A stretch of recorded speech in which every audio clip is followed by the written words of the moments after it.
សួស្តីបងប្អូនលោកយាយលោកតាអំពូម៉ែមីមីងដែលនិយមតាមដាននៅតម្រុយវីដេអូឆ្នោតយួនទាំងអស់គ្នាជាទីគោរពអានបាទសម្រាប់ថ្ងៃទី16ខែ6នេះបានខ្ញុំបាទក៏បានចែកជូននៅវីដេអូតម្រុយឆ្នោតយួនបាទសម្រាប់ចែកជូនទៅកាន់បងប្អូនសម្រាប់កំសាន្តនិងដើម្បីលេងទស្សនាយល់លេខទៅធ្វើការផ្សងសំណាងជាងបងប្អូនបាទទាំងអស់គ្នាបាទជួយចុច like ចុច share ម្នាក់មួយផងបាទហើយពួកម៉ែមីមីលោកយាយលោកតា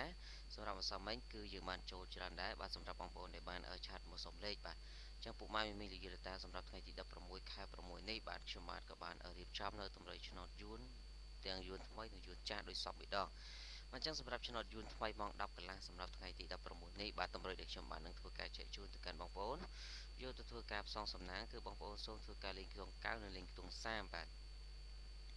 បាទខ្ទង់30នេះបងប្អូនសូមធ្វើការបុក30គាត់36លេងនៅពូ A B C D បាទរៀបខ្ទង់9វិញគឺពួកម៉ាមីមីងសូមយក9គាត់93បាទ9គាត់និង93ដើម្បីធ្វើការផ្សងសំណាងនៅម៉ោង10:35នាទីពេលព្រឹកបាទសម្រាប់បងប្អូនលោកយាយតាសម្រាប់ឆ្នោតយួនថ្មីបាទគឺលេខ VIP របស់យើងគឺនឹងផ្ដល់ជូនចែកជូនទៅកាន់បងប្អូននៅម៉ោង1កន្លះអញ្ចឹងបងប្អូនដែលចង់បានលេខម៉ោង1កន្លះនេះក៏អាចធ្វើការឆាតចូល page មកបានគឺខ្ញុំបាននឹងចែកជូនទាំងអស់គ្នាដោយសេរីបាទសកុនតាមទឹកចិត្តទេបងប្អូនលេងត្រូវបងសេវាតាមក្រោយបានហើយសម្រាប់បងប្អូនដែលមាន Telegram ក៏អាចធ្វើការ add Telegram បានគឺ0684938096358បាទអញ្ចឹងពុកម៉ែមីងអាចធ្វើការឆាតមកយកលេខនៅម៉ោង1កន្លះនេះបានឬក៏ម៉ោង4កន្លះនេះបាទសម្រាប់ឆ្នោតយួនចាស់បាទអញ្ចឹងយើងមាន2ម៉ោងហ្នឹងគឺលេខ VIP របស់យើងហើយបាទអញ្ចឹងបងប្អូនដែលចង់បានកុំភ្លេចបាទអាចសាកល្បងលេងជាមួយនឹងខ្ញុំ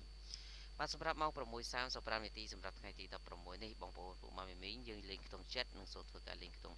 8បាទចំពោះខ្ទង់7ពួកម៉ាមីមីងសូមធ្វើការបុក74 75លេងនៅពូ A B C D រៀបខ្ទង់8គឺយក8គាត់89បាន8គាត់និង89ដើម្បីធ្វើការផ្សងសំណាងលេងពូ A B C D សម្រាប់ថ្ងៃទី16ខែ6អញ្ចឹងពួកម៉ាមីមីងខ្ញុំបាទក៏សូមអរគុណបាទពួកម៉ាមីមីងជូនពរសំណាងល្អទាំងអស់គ្នាបាទសូមគោរពលា